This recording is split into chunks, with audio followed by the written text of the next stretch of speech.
The autumn wind carried the scent of dying leaves through the small town of Cedar Falls, Montana, as 22-year-old Elena Hartwell clutched the telegram that had arrived that morning. Her hands trembled not from the cold, but from the words that seemed to burn through the thin paper. Father gravely ill. Return home immediately. Family business requires urgent attention.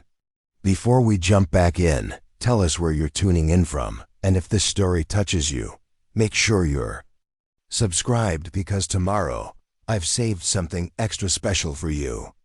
She hadn't been back to Cedar Falls in 4 years, not since she'd left for the teachers' college in Helena, with nothing but a worn suitcase and fierce determination to escape the suffocating expectations of small-town life.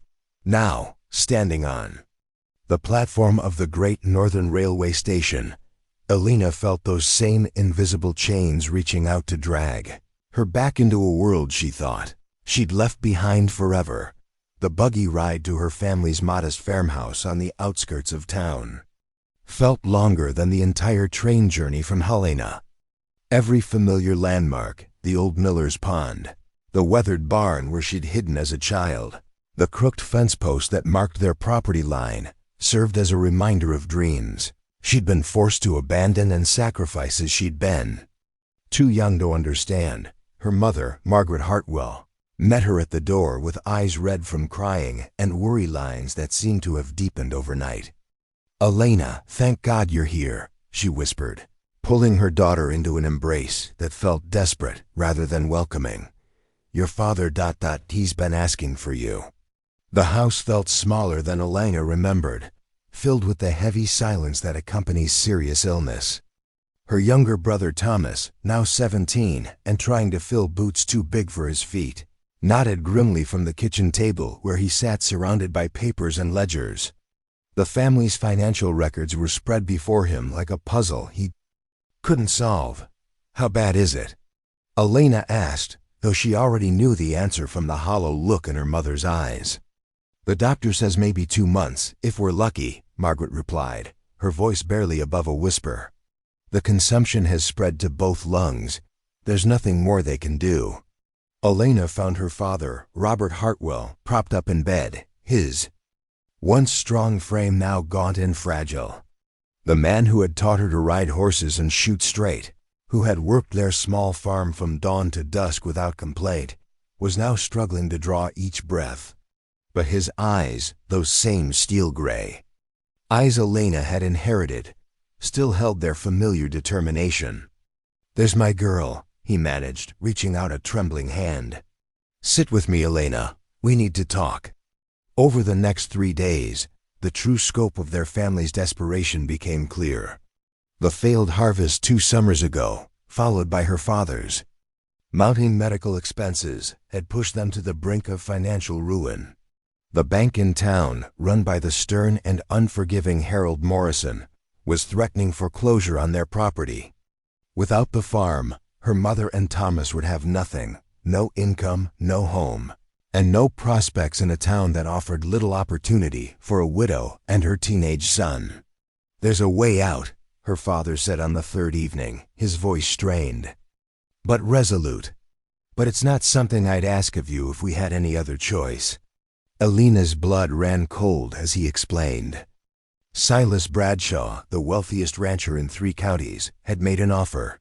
His youngest son, Marcus, was dying of the same consumption that was claiming her father's life. But Marcus was unmarried, and Silas was desperate to see his family line continue, to have someone to inherit the vast Bradshaw ranch that sprawled across thousands of acres of prime Montana grassland. "He's offering to pay off our debts, set your mother and Thomas up with a house in town, and provide for them for life," Robert explained, each word seeming to cost him tremendous effort. "All in exchange for ... for you marrying Marcus. Even if it's only for a short time." The proposal was as coldly practical as it was heartbreaking. Marcus Bradshaw had perhaps 6 months to live, according to his doctors. The marriage would be brief, but it would secure both families' futures. Elena would inherit a portion of the ranch, ensuring her own security, while her family would be saved from destitution. "I won't force you," her father said, though they both knew the truth. There was no real choice. "But if you say no, we lose everything. The bank will take the farm next month, and your mother, she's never lived anywhere but here. She doesn't know how to start over." That night, Alina walked alone through the fields where she'd played as a child, trying to process the impossible situation. The stars above seemed cold and distant, offering no guidance or comfort. She thought of her students back in Helena, the lesson plans she'd left unfinished, the independent life she'd been building for herself. All of it would have to be sacrificed for a marriage to a dying man she'd never met. The next morning brought Silas Bradshaw himself to their door. He was a man in his late 50s, tall and weathered by decades of ranch work, with the kind of presence that commanded attention in any room. But there was something in his eyes, not cruelty, exactly, but a ruthless practicality that suggested he was accustomed to getting what he wanted. "Miss Hartwell," he said, removing his hat with practiced courtesy, "I'm sorry we're meeting under such circumstances. Your father and I have discussed the situation, and I understand you're considering my proposal." Elena met his gaze steadily, drawing on reserves of strength she didn't know she possessed. "I need to meet him first. Your son. If I'm going to marry him, I should at least know who he is." Silas nodded approvingly, as if her request demonstrated the kind of practical thinking he respected. "Of course, Marcus is, well, he's not in good shape. But he's a good boy, always has been. This arrangement, it's not what any of us wanted, but sometimes life forces difficult choices." The ride to the Bradshaw Ranch took them through some of the most beautiful country Elena had ever seen. Rolling hills covered in golden grass stretched to the horizon, broken by groves of cottonwood trees and clear streams that caught the afternoon sunlight. Cattle grazed peacefully in vast pastures, and the ranch buildings, when they finally came into view, were more impressive than anything Elena had imagined. The main house was a sprawling structure of local stone and timber, with wide porches and tall windows that spoke of both comfort and prosperity. Outbuildings dotted the landscape, barns, corrals, bunkhouses for the ranch hands, and what appeared to be a small settlement unto itself. This was the world she was being asked to enter, even if only temporarily. Marcus Bradshaw was waiting on the front porch, wrapped in blankets despite the mild afternoon temperature. He was perhaps 25 years old, with dark hair and his father's strong jawline, but the disease had already claimed much of his vitality. His breathing was labored, and his skin had the pale, translucent quality that Elena recognized from her father's condition. "Miss Hartwell," he said, struggling to stand as they approached, "I'm Marcus. I want you to know that I understand how difficult this must be for you. If there were any other way." Elena was struck by the gentleness in his voice, the obvious effort he was making to be considerate despite his own suffering. This wasn't the calculating arrangement she'd feared, but rather a meeting between two people trapped by circumstances beyond their control. "Please, don't get up," she said, taking a seat beside him on the porch. "We should talk honestly about what this would mean." Over the next hour, they discussed the practical aspects of their situation with surprising candor. Marcus explained that he understood the marriage would be one of convenience only, that he expected nothing from her beyond the legal formality that would satisfy his father's wishes. He spoke of his love for the ranch, his regret that he wouldn't live to see it flourish, and his hope that whoever inherited his portion would care for the land and the people who worked it. "There's something else you should know," Marcus said as the conversation drew to a close. "About my older brother, Caleb. He's been managing the ranch operations for years, and he's not pleased about this arrangement. He thinks Father is being manipulative, using our family's wealth to solve problems that aren't ours to solve." Elena frowned. "Your brother disapproves of the marriage?" "He disapproves of the coercion," Marcus clarified. "He thinks you're being forced into something against your will, and he's not wrong. But Caleb doesn't understand that sometimes there are no good choices, only necessary ones. The mention of Caleb Bradshaw stirred something in Elena's memory. She'd heard his name spoken in town, usually with a mixture of respect and wariness. He was known as a fair but demanding boss, someone who worked alongside his men rather than simply giving orders from horseback. Unlike his father, who was primarily a businessman, Caleb was said to understand cattle and horses and land in ways that came from years of hands-on experience. Will I meet him? Elena asked. Marcus shook his head. He's up in the north pastures, with a crew, checking on the herds before winter sets in. He'll be gone for at least 2 weeks. Father thought it might be easier this way, fewer complications during the ceremony and the immediate aftermath. As Elena returned home that evening, her mind was made up. The marriage would proceed, not because she wanted it, but because the alternative was unthinkable. Her family would be saved, Marcus would have the peace of mind that came from fulfilling his father's wishes, and she would somehow find a way to build a meaningful life from the ashes of her original dreams. The wedding was arranged for the following Saturday, just 5 days away. It would be a small, private ceremony in the parlor of the Bradshaw ranch house, attended only by immediate family and the local minister. No celebration, no reception, no pretense that this was anything other than a business transaction dressed in the trappings of matrimony. Elena spent those 5 days in a strange state of detachment, as if she were watching someone else prepare for marriage to a dying man.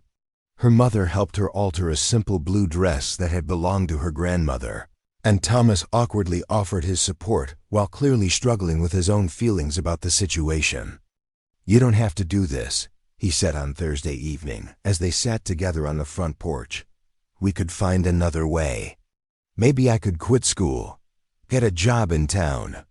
"And what job would that be?" Elena replied gently. "You're 17. Thomas, you need to finish your education. This is the right choice, the only choice that makes sense." But even as she said the words, Elena couldn't shake the feeling that she was signing away more than just her freedom. She was abandoning the possibility of love, of a partnership built on mutual affection and shared dreams. Instead, she would become a widow before she'd even had the chance to be a proper wife. The night before the wedding, her father called her to his bedside one final time. His condition had deteriorated noticeably over the past week, and Elena realized with a sharp pang that he might not live to see the security his sacrifice had purchased for their family. Preparing and narrating this story took us a lot of time, so if you are enjoying it, subscribe to our channel. It means a lot to us. Now back to the story. "I know what I'm asking of you," he said, his voice barely audible. "I know it's not fair, but Elena, you're stronger than you realize. You'll find a way to make something good from this situation. You always have." As dawn broke on Saturday morning, Elena dressed in her grandmother's altered blue dress and prepared to become Mrs. Marcus Bradshaw. The irony wasn't lost on her that she was giving up her dreams of independence to save her family, only to potentially find herself more financially secure than she'd ever imagined possible. The ceremony itself was brief and businesslike, conducted in the Bradshaw's spacious parlor with its heavy furniture and expensive rugs. Silas Bradshaw served as one witness, while Elena's mother, pale but determined, served as the other. Marcus, propped up in a chair and struggling with each breath, managed to speak his vows clearly, while Elena heard her own voice as if from a great distance. "By the power vested in me by the territory of Montana, I now pronounce you husband and wife," the minister intoned, and just like that, Elena's old life was officially over. The wedding dinner was an awkward affair, with conversation limited to practical matters and polite inquiries about health and weather. Elena found herself studying the faces around the table, wondering how long this strange charade would continue and what would happen to her when it inevitably ended. That evening, as she settled into the guest room that had been prepared for Her at the ranch house, Elena reflected on the extraordinary turn her life had taken. In less than 2 weeks, she'd gone from being an independent schoolteacher with a promising future to the wife of a dying man, bound to a family and a place. She barely knew. Outside her window, the vast Montana landscape stretched endlessly under a canopy of stars. Somewhere out there, in the North Pastures, Caleb Bradshaw was working with his crews, unaware that his brother had married a stranger in a ceremony that felt more like a business contract than a celebration of love. Elena had no way of knowing that her quiet, practical arrangement was about to become far more complicated than anyone had anticipated, or that the man she hadn't yet met would soon challenge every assumption she'd made about her new life as a Bradshaw. The first week of Elena's marriage to Marcus Bradshaw passed in a surreal haze of domestic routine and careful distances. She spent her days reading to Marcus, helping him with correspondence, and learning the intricate social dynamics of running a household with a staff of 5. The ranch employed 2 housekeepers, a cook, a groundskeeper, and Silas's personal secretary who managed the business side of operations from a small office attached to the main house. Mrs. Dorothy Fleming, the head housekeeper, was a woman in her 50s who had worked for the Bradshaw family for over 20 years. She treated Elena with polite deference, but maintained the subtle reserve of someone waiting to see how long the new arrangement would last. The other staff members followed her lead, neither warm nor cold, simply professional in their interactions. With the newest member of the household, Marcus's condition fluctuated daily. Some mornings he felt strong enough to sit on the front porch and discuss ranch operations with his father, while other days he remained bedridden, struggling with fever and fits of coughing that left him exhausted. Elena found herself genuinely caring for his well-being, though their relationship remained more like that of companions than spouses. "You don't have to stay with me constantly," Marcus told her one afternoon as she arranged fresh flowers by his bedside. "This house is large, enough that you could have your own space, your own routine. I don't want you to feel like a prisoner here." Elena paused in her flower arranging, considering his words. "Where would I go? What would I do? I'm not exactly prepared for ranch life, and it's not as if I can return to teaching while living here. There are books in Father's study, hundreds of them, and the piano in the music room hasn't been played since my mother died 5 years ago. She would have liked knowing someone was making music in the house again." That evening, Elena discovered that Marcus hadn't exaggerated about the library.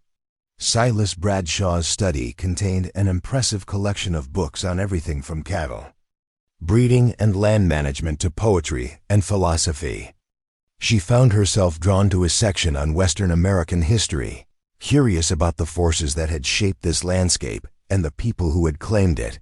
The piano in the music room was a beautiful upright instrument, well maintained despite years of disuse.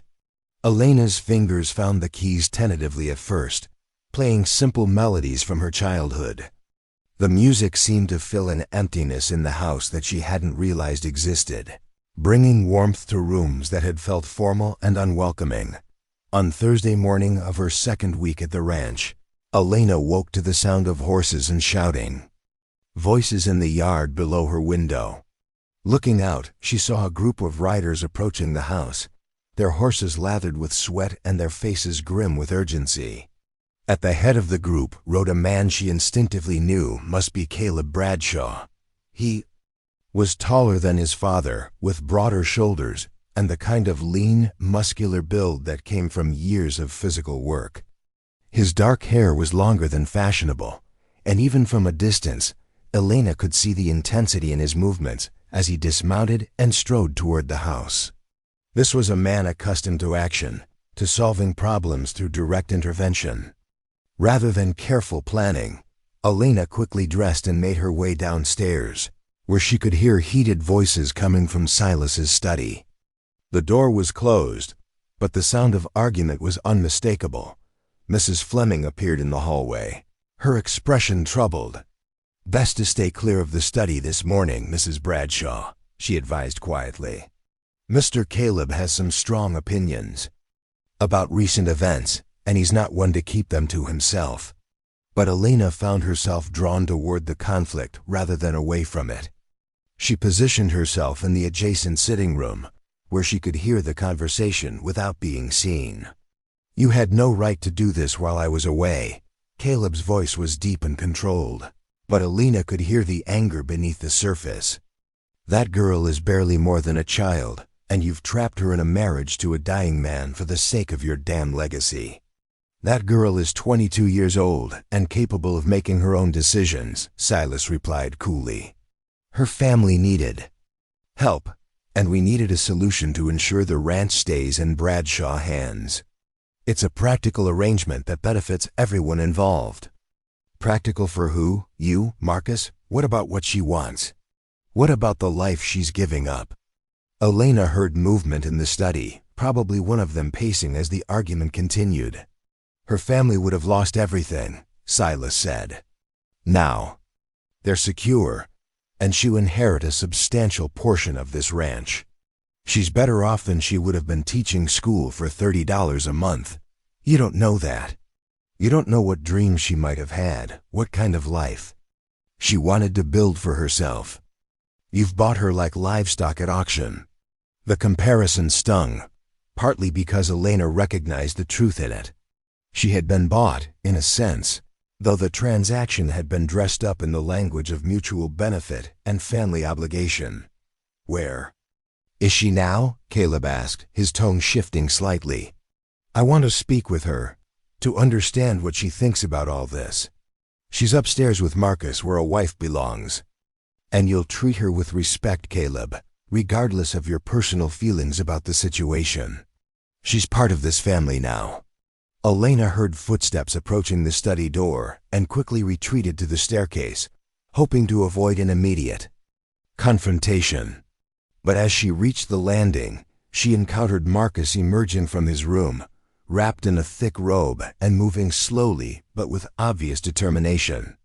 "I heard Caleb's voice," he said, his breathing labored from the effort of walking. "He's back early.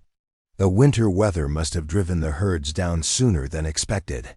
He sounds upset," Elena said carefully. Marcus nodded wearily. "He's been against this marriage from the beginning. He thinks Father manipulated both of us into something neither of us wanted.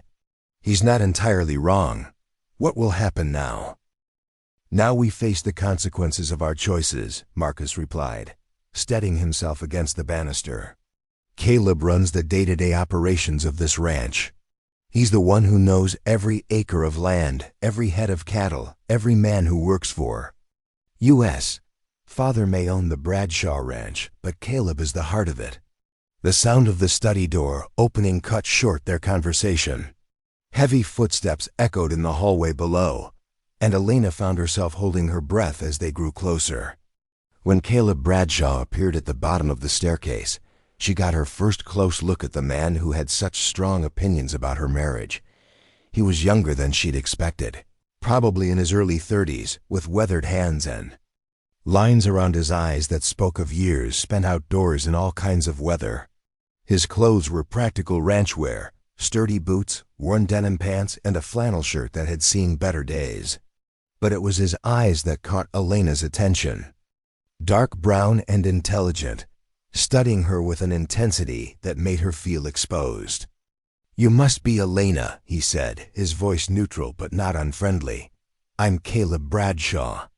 I apologize for not being here to welcome you to the family." Elena descended a few steps, close enough to speak without raising her voice, but maintaining the advantage of higher ground. "Mr. Bradshaw, I understand you have concerns about my marriage to your brother." Caleb's eyes flicked briefly to Marcus before returning to Elena.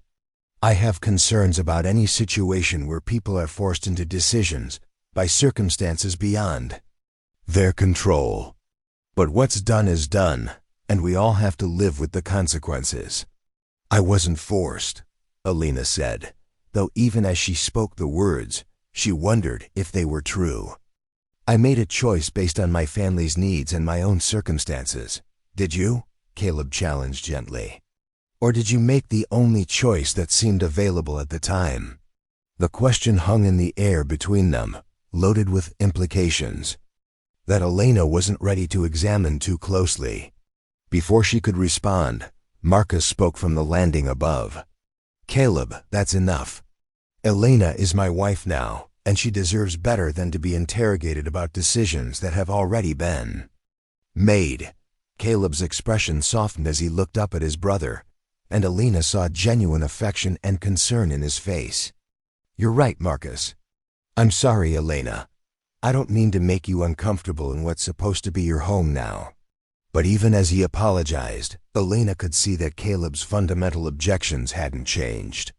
He still believed she had been manipulated into the marriage, and his disapproval created an undercurrent of tension that would affect every interaction in the household. Over the next few days, Elena observed the dynamic between the Bradshaw men with growing fascination. Silas commanded respect through authority and financial control, but it was clear that Caleb held the loyalty of the ranch hands and had the practical knowledge necessary to keep operations running smoothly. Marcus occupied an uncomfortable middle ground, too ill to contribute meaningfully to ranch work, but still wanting to feel useful and involved. Elena found herself drawn into this complex web of relationships whether she wanted to be or not. Caleb would arrive at the house each evening to report on the day's activities and discuss plans for the following day. These conversations took place in the dining room over dinner, and as Marcus's wife, Elena was expected to participate. First few meals were awkward affairs, with conversation limited to ranch business and weather reports. But gradually, Elena began to understand the scope and complexity of the Bradshaw operation. They ran several thousand head of cattle across tens of thousands of acres, employed more than 30 men year-round, and maintained business relationships with buyers and suppliers across 3 states. The Chicago buyers won a contract for spring delivery. Caleb reported one evening, but they're offering 15% less than last year's prices. I think we should hold out for a better offer, maybe try the Denver market instead. Silas frowned. The Denver market is less reliable. Chicago has always been our primary customer. Chicago has always taken advantage of that relationship, Caleb countered. We've got the best beef in Montana, and we shouldn't settle for discount prices just because it's convenient. Elena listened to these discussions with growing interest, beginning to understand the economic forces that shaped life in this part of the country. The ranch wasn't just a business. It was an entire community that depended on wise management and favorable market conditions for its survival. One evening, as Elena helped Marcus prepare for bed, he surprised her with a personal question. Are you happy here, Elena? I know this isn't the life you planned for yourself, but are you finding ways to be content? Elena considered the question carefully. I'm not unhappy, she said finally. Your family has been kind to me, and I'm learning things I never expected to learn, but I won't pretend this is what I would have chosen for myself. Marcus nodded, his expression sad but understanding. I think about that often, what you've sacrificed to be here. Sometimes I wonder if Caleb is right, if Father and I have been selfish in asking this of you. You didn't ask, Elena reminded him gently. Circumstances asked. You and I both responded to situations we didn't create. But Caleb would say we had other choices, that we could have found different solutions if we'd been more creative or more willing to accept hardship. Elena helped Marcus settle into bed before responding. Your brother has the luxury of strong opinions because he's never faced the choices we faced.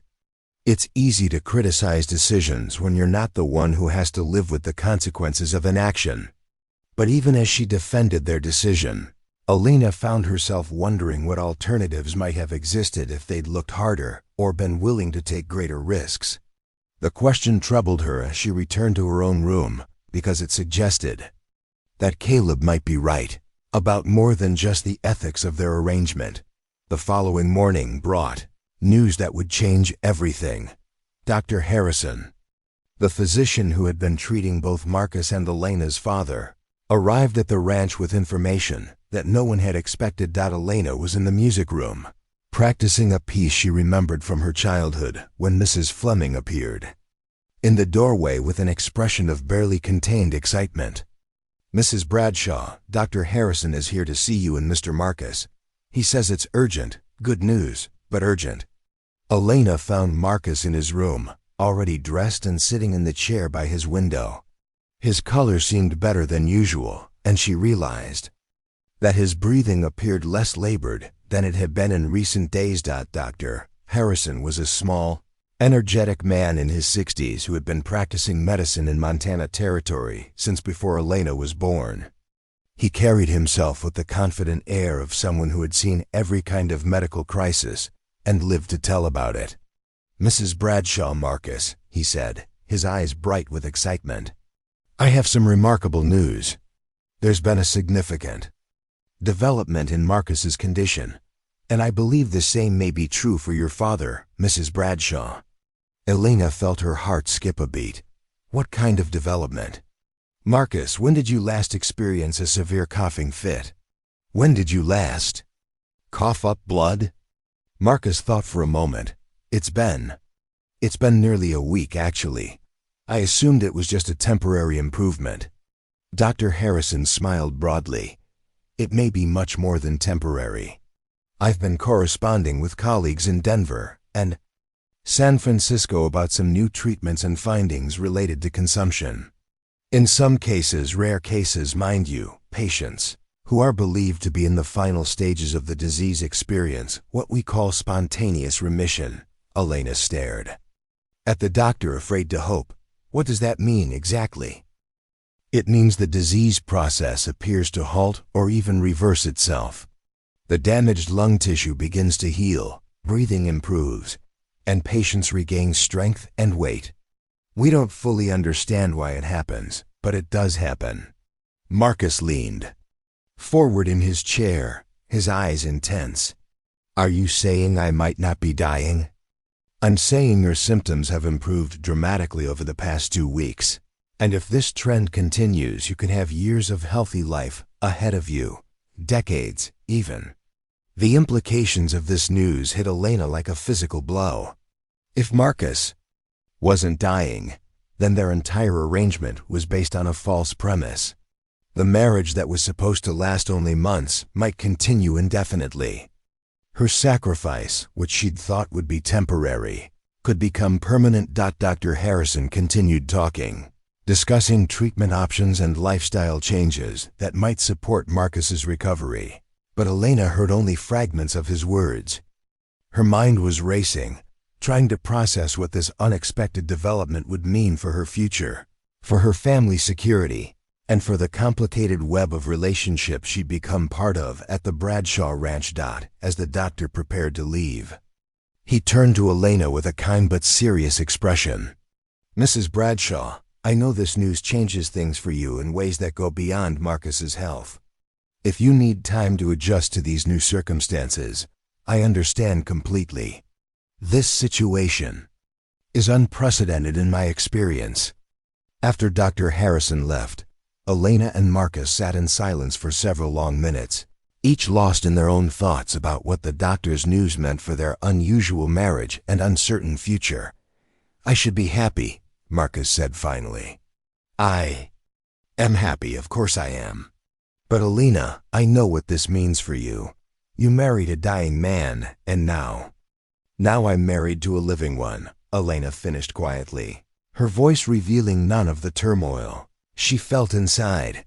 Neither of them could have anticipated that their conversation was being overheard by Caleb Bradshaw, who had arrived at the house just as Dr. Harrison was delivering his remarkable news, and whose own reaction to this development would complicate their situation in ways none of them could foresee.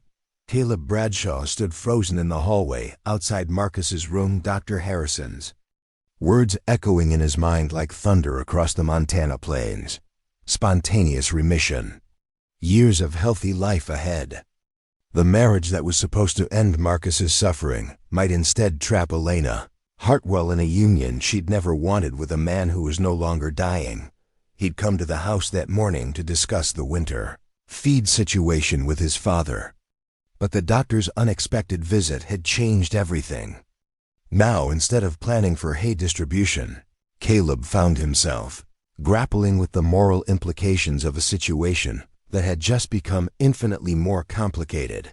The sound of Elena's voice drifted through the partially open door, quiet, controlled, but carrying an undertone of something that might have been despair. She was handling the news with the same practical composure she'd shown since arriving at the ranch, but Caleb recognized the signs of someone whose carefully constructed world had just shifted beneath her feet. He retreated down the hallway before either Elena or Marcus could discover his presence, but the conversation he'd overheard haunted him as he went about his morning duties. In the stable, checking on a mare that had shown signs of lameness, Caleb found himself distracted and irritable. The ranch hands noticed his mood and gave him a wide berth, recognizing the signs of their boss wrestling with something beyond the usual challenges of cattle and weather. Tom Rodriguez, the ranch foreman who had worked alongside Caleb for 8 years, finally approached him as he stood staring out at the western pastures, where a herd of yearlings grazed peacefully in the autumn sunshine. "Whatever's eating at you, boss, it's got the men nervous," Tom said in his straightforward way. "You want to talk about it, or should we all just stay out of your way until you work it out?" Caleb turned to study his foreman's weathered face. Tom was one of the few people on the ranch who would speak to him so directly, and his honesty was part of what made him valuable. But this wasn't a problem that could be solved with straight talk and hard work. "Personal family matter," Caleb said finally. "Nothing that affects ranch operations." Tom nodded, but his expression suggested he wasn't entirely convinced. "If you say so, but family matters have a way of affecting everything else, especially when the family owns the operation." The observation was more perceptive than Caleb wanted to acknowledge. The Bradshaw Ranch wasn't just a business, it was a legacy, a way of life, and a responsibility to the dozens of families who depended on it for their livelihood. Every decision made by the Bradshaw men rippled outward, affecting not just their immediate family, but the entire community that had grown up around the ranch. That evening's dinner was the most uncomfortable meal Elena had experienced since arriving at the ranch. Silas was jubilant about Marcus's improved prognosis, seeing it as validation of his decision to arrange the marriage.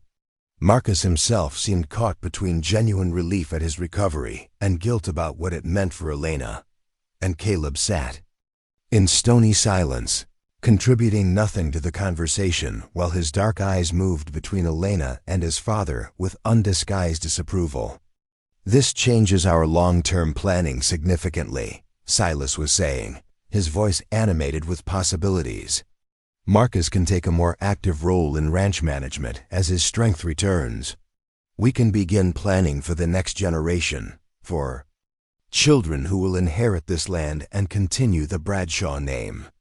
Elena's fork clattered against her plate, the sound sharp in the sudden silence that followed Silas's words. The implication was clear.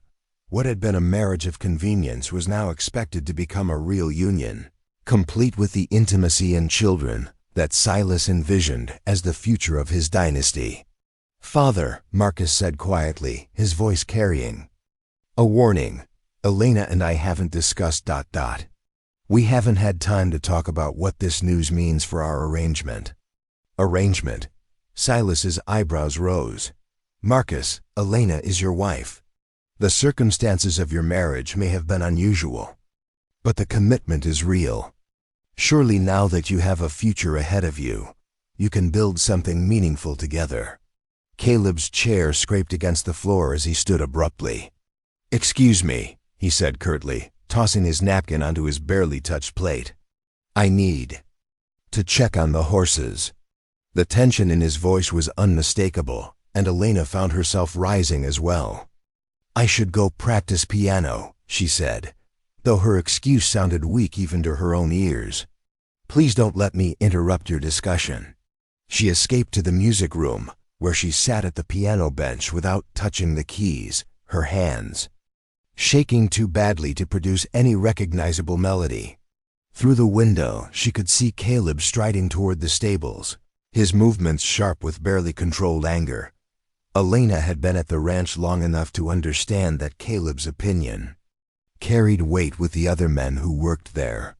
If he disapproved of her presence, if he saw her as an opportunist who had trapped his recovering brother in an unwanted marriage, it would affect every aspect of her life at the ranch. But more than his opinion of her character, Elena found herself disturbed by the intensity of his reaction to Silas's expectations about her future with Marcus. The next morning brought an unexpected visitor to the ranch. Elena was helping Marcus with his correspondence when Mrs. Fleming announced that a young woman had arrived asking to speak with Mrs. Bradshaw.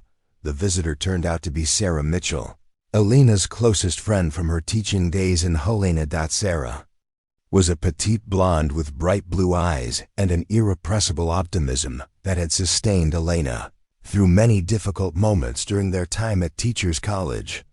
Seeing her friend's familiar face in the Bradshaw parlor was like receiving a lifeline Elena hadn't realized she needed. "Elena," Sarah exclaimed, rushing forward to embrace her friend. "I came as soon as I heard about your marriage. I couldn't believe it when Mrs. Peterson told me you'd left Helena to marry a rancher. You never mentioned anything about a beau in your letters." Elena glanced nervously toward the hallway, hoping Marcus hadn't overheard Sarah's enthusiastic greeting. "It all happened very quickly," she said carefully. "Because of my father's illness, Marcus' family made an offer that seemed practical under the circumstances." Sarah's expression shifted from excitement to concern as she studied Elena's face more closely. "Practical? Elena, what aren't you telling me? This doesn't sound like you at all. You always said you'd never marry unless you were completely in love." Before Elena could respond, Marcus appeared in the doorway, moving slowly but looking stronger than he had in weeks. His color was good and his breathing seemed easier, visible evidence of Dr. Harrison's optimistic prognosis. "You must be Sarah," he said with genuine warmth.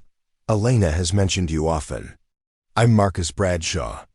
Sarah's eyes widened as she took in Marcus's appearance, clearly a man who had been seriously ill but was now recovering. Elena could practically see the questions forming in her friend's mind as she tried to reconcile the information she'd been given with the reality she was observing. "It's wonderful to meet you, Mr. Bradshaw," Sarah said politely, though her voice carried a note of confusion. "Elena tells me you've been unwell?" "I'm much better now, thanks to excellent medical care and Elena's devoted attention," Marcus replied, and Elena heard the careful diplomacy in his words. He was protecting her reputation while acknowledging the unusual circumstances of their marriage. After Marcus excused himself to rest, Sarah turned to Elena with the directness that had always characterized their friendship. "Elena, what is really going on here? You look like you haven't slept properly in weeks. Your husband appears to be recovering from some serious illness, and you're living in what looks like a palace compared to anything we could have afforded on teachers' salaries. I'm happy for your good fortune, but I'm also worried about you." Elena found herself torn between the desire to confide in her friend and the need to protect the privacy of the Bradshaw family. She settled for a partial truth that acknowledged Sarah's concerns without revealing the full complexity of her situation. "My father is dying, Sarah. Consumption, the medical expenses and lost income from his illness were going to cost my family everything: the farm, their home, their security." Marcus's family offered a solution that helped everyone involved. Sarah's expression softened with understanding and sympathy. "Oh, Elena, I'm so sorry about your father. But are you saying you married Marcus to save your family's farm? That's incredibly noble, but what about your own happiness?"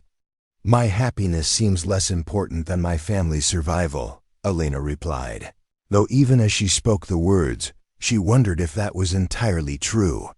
Was she really sacrificing herself For noble reasons, or was she simply taking the path of least resistance? Their conversation was interrupted by the sound of horses approaching the house at speed. Elena looked out the window to see Caleb riding hard toward the stables, followed by several ranch hands. Something was clearly wrong, the urgency in there. Movement suggested an emergency of some kind. Within minutes, Caleb was striding toward the house, his face grim with news that Elena could tell was serious. She and Sarah watched from the parlor window as he disappeared through the front door, his boots echoing on the hardwood floors as he made his way to Silas's study. Mrs. Fleming appeared in the parlor doorway, her expression troubled. "Mrs. Bradshaw, Mr. Caleb asks that you and Mr. Marcus join him and Mr. Silas in the study immediately. There's been an incident with the cattle." Elena's heart sank as she realized that whatever crisis was unfolding would likely require immediate attention and decisive action, exactly the kind of situation where her presence as Marcus's wife would be expected, but where her ignorance of ranch operations would be most apparent. In the study, Caleb was pacing in front of his father's desk while Silas sat with his hands folded, his expression serious but controlled. Marcus had already arrived and was seated in a chair by the window, his improved health allowing him to participate in family discussions in ways that hadn't been possible during his worst illness. "What's happened?" Elena asked, taking a seat beside Marcus while trying to project the calm competence that seemed expected of a rancher's wife. Caleb stopped pacing and faced the group, his dark eyes intense with controlled anger. "Rustlers hit the north herd last night. Professional operation. They knew exactly what they were doing and how to do it without being detected. We're missing at least 200 head, maybe more." The financial implications hit Elena immediately. She'd learned enough about ranch operations to understand that 200 cattle represented a significant loss, potentially tens of thousands of dollars depending on market prices and the quality of the stolen animals. "How is that possible?" Silas demanded. "We have men patrolling those pastures regularly. They waited for the new moon, moved fast, and knew the terrain," Caleb replied grimly. "This wasn't some opportunistic theft by drifters. Someone planned this operation carefully, and they had inside knowledge of our patrol schedules and herd locations." The suggestion of betrayal by someone within their organization cast a shadow over the room. Elena could see the impact of Caleb's words on both Silas and Marcus. The idea that someone they trusted had helped orchestrate the theft was almost worse than the financial loss itself. "What do we do now?" Marcus asked, his voice steady despite his obvious concern. "We track them," Caleb said simply. "The ground is soft from yesterday's rain, so we should be able to follow their trail for quite a distance. Tom is organizing a tracking party now. Experienced men who know how to read sign and move fast across rough country." Silas leaned back in his chair, his expression thoughtful. "How long will you be gone?" "As long as it takes. Could be days, could be weeks, depending on where they're heading and how much of a head start they have.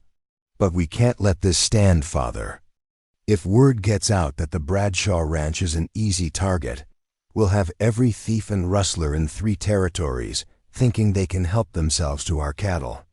Elena found herself studying Caleb's face as he spoke, noting the determination in his expression and the way his entire body seemed coiled for action.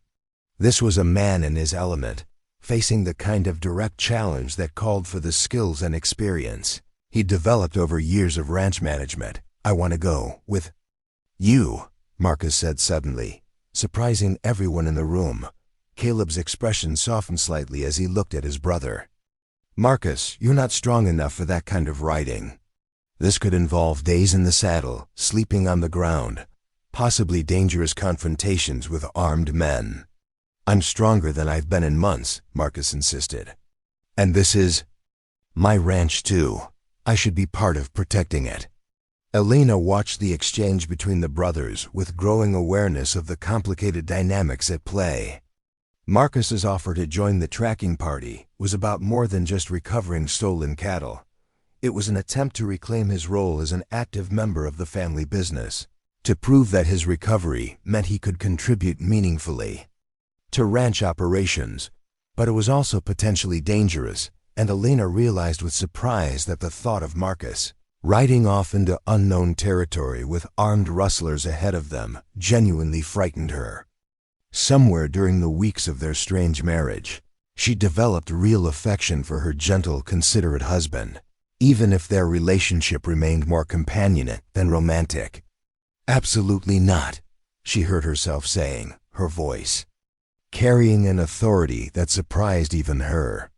"Marcus, you've been seriously ill for months. You're recovering, but you're not ready for the kind of physical demands Caleb is describing." Caleb's dark eyes fixed on Elena with an expression she couldn't quite read. Was that approval she saw there, or surprise that she'd spoken up so decisively? Either way, his next words supported her position. "Elena's right, Marcus. This isn't about proving anything.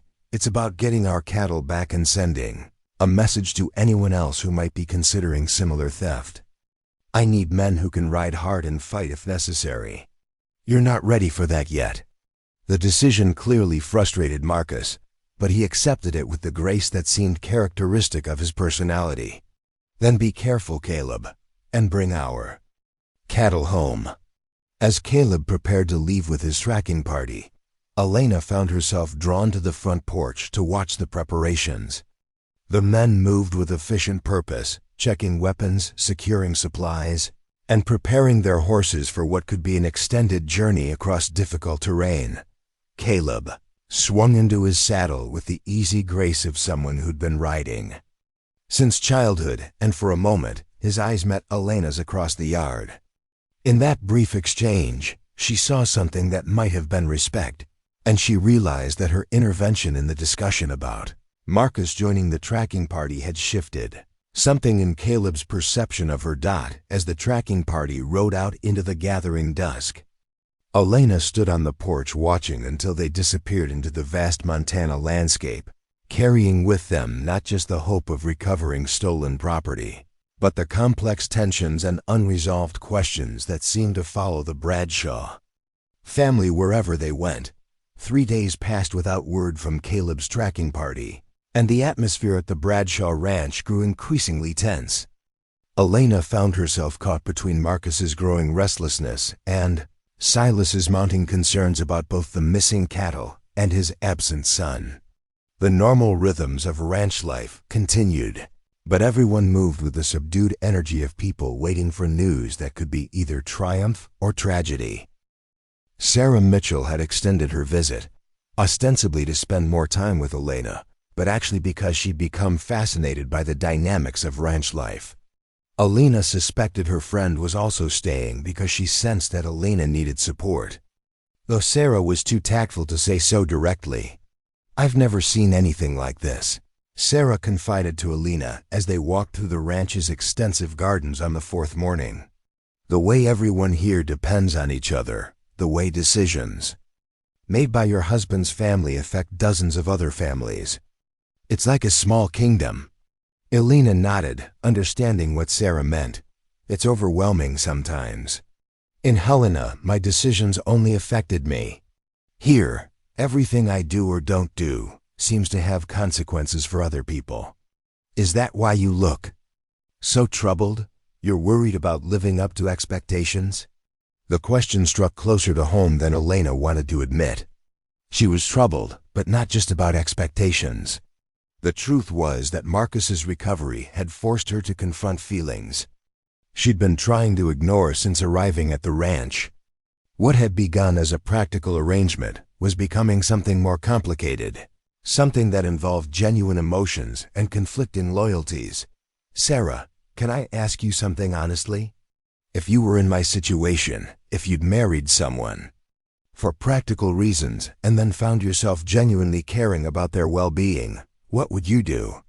Sarah stopped walking and turned to study Elena's face with the perceptive gaze that had always made her such a good friend.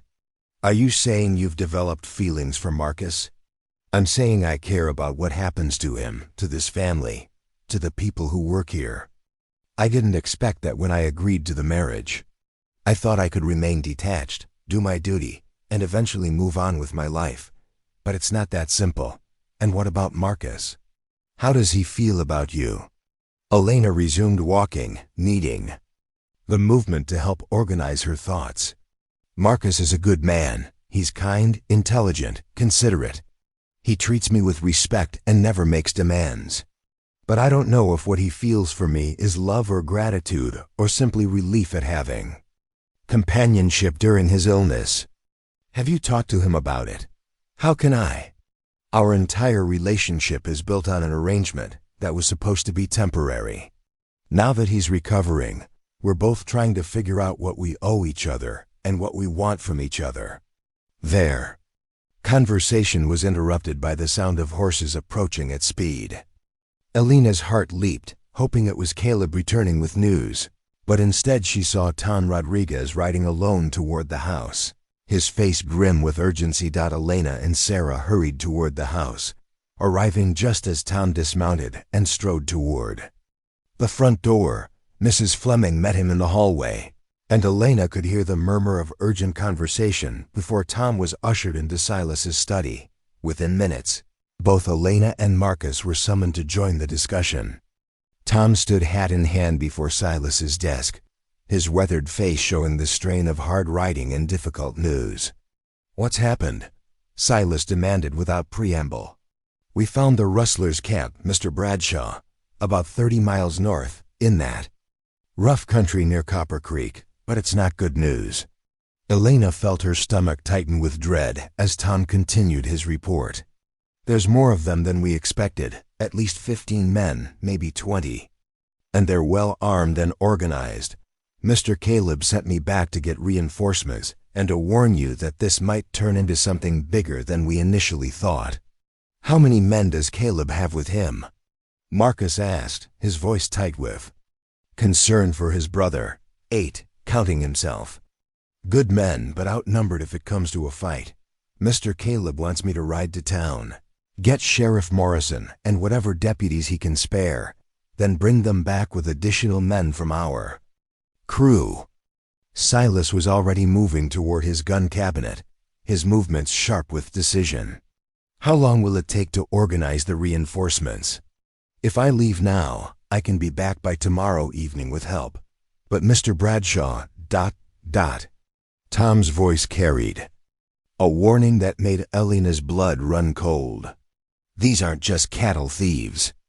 They've got a camp set up like they're planning to stay in the area, and they're organized like men who've done this before. This could be the advance guard for something bigger." The implications were clear.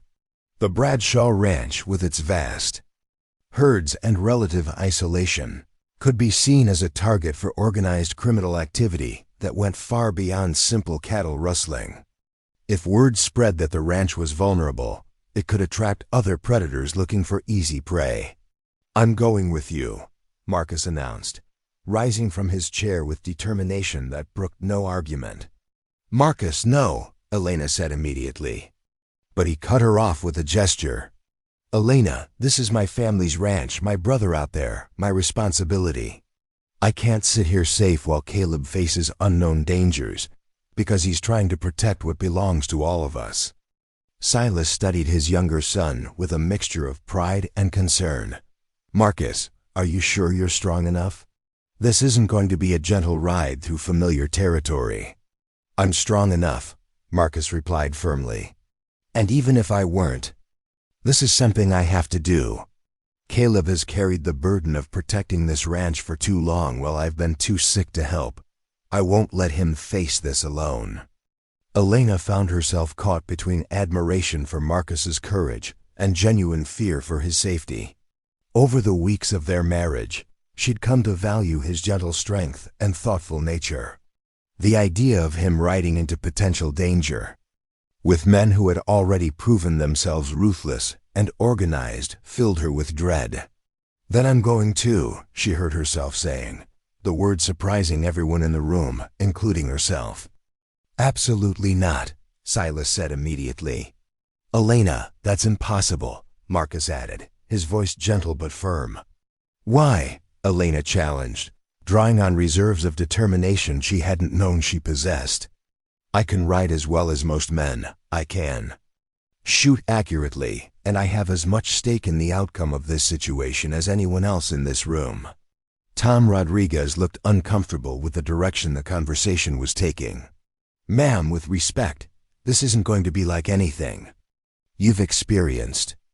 These are dangerous men who won't hesitate to use violence. And Caleb is out there with only 8 men facing them, Elena replied.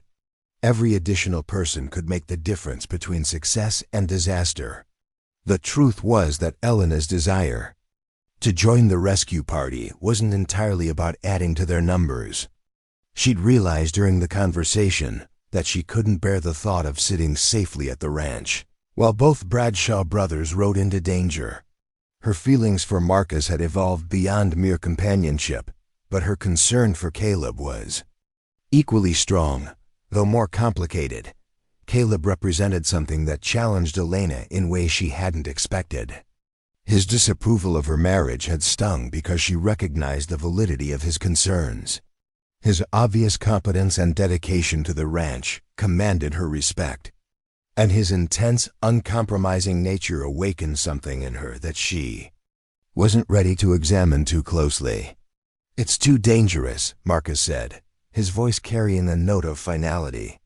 Elena, I understand your feelings, but I won't allow you to put yourself at risk. The word allow sparked something rebellious in Elena's nature. Marcus, I appreciate your concern, but you don't get to allow or forbid me to do anything. I'm your wife, not your property. The challenge in her voice created an uncomfortable silence in the study. Elena could see that she'd surprised Marcus with her vehemence, but she'd also surprised herself. When had she become someone who would speak so boldly to her husband in front of his father and employees? Silas cleared his throat diplomatically. Perhaps we should focus on the immediate priorities. Tom, you need to leave for town immediately to get help. Marcus, if you're determined to go, we need to organize additional men and supplies. The question of Elena's participation can be discussed later, but Elena wasn't willing to let the matter be postponed. There won't be time for later discussions. If you're leaving tonight, then I need to be part of the planning now. Sarah, who had been listening to the entire exchange from the doorway, stepped forward with a suggestion that surprised everyone. What if Elena and I rode to the neighboring ranches to organize additional help? The Clearwater Ranch and the Double T Spread both have men who know the country and could join the effort. That way Elena contributes to the solution without riding directly into danger. It was a compromise that addressed Elena's need to participate while acknowledging the legitimate concerns about her safety. More importantly, it would provide additional manpower that could prove crucial if the situation escalated into serious conflict. Silas nodded approvingly. That's actually an excellent idea. The Morrison Ranch and the Clearwater Spread have both lost cattle to rustlers in the past. They'll want to be part of stopping this operation. Elena felt a mixture of gratitude towards Sarah and frustration at being maneuvered away from direct involvement. But she also recognized the practical wisdom of the suggestion. Her ability to help would be limited in a potential gunfight, but her capability to organize community support could be far more valuable. I'll do it, she agreed. But I want regular communication about what's happening with Caleb and the tracking party. If the situation changes, if you need additional help, I want to know immediately. As the afternoon progressed, Elena and Sarah prepared for their mission to the neighboring ranches. Elena borrowed riding clothes from Mrs. Fleming's daughter, who was closer to her size than anyone else in the household. The practical divided skirt and sturdy boots felt strange after weeks of wearing the refined dresses appropriate for a rancher's wife, but they also felt liberating. Marcus found Elena in the stable as she was checking her horse's tack, making sure everything was secure for the hard riding ahead. His color was good and his breathing seemed normal. visible evidence of his continuing recovery, but Elena could see the strain of worry about his brother in his eyes. "Elena, I want to thank you for what you're doing," he said quietly. "Organizing. Help from the other ranches could make all the difference in bringing Caleb home safely." "I'm not doing it just for Caleb," Elena replied, adjusting her horse's bridle. "This ranch is my home now too, and these people depend on us for their livelihoods. I have a responsibility to help protect what we've all built together." Marcus stepped closer, his expression serious. "There's something I need to say before we both ride out tonight. These past weeks, since Dr. Harrison told us about my recovery, I've been thinking about what it means for us, for our marriage." Elena's hand stilled on the bridle as she turned to meet his gaze. "Marcus, we don't have to discuss this now." "Yes, we do," he said gently but firmly. "Elena, I know you married me believing it would be temporary, that you were making a sacrifice that would end when I died. Now that I'm recovering, you're trapped in a situation you never really agreed to." The honesty in his voice was painful to hear because it forced Elena to confront truths she'd been avoiding. "I'm not trapped, Marcus. I made a choice, and I'm learning to live with the consequences." "But what if you didn't have to just live with the consequences?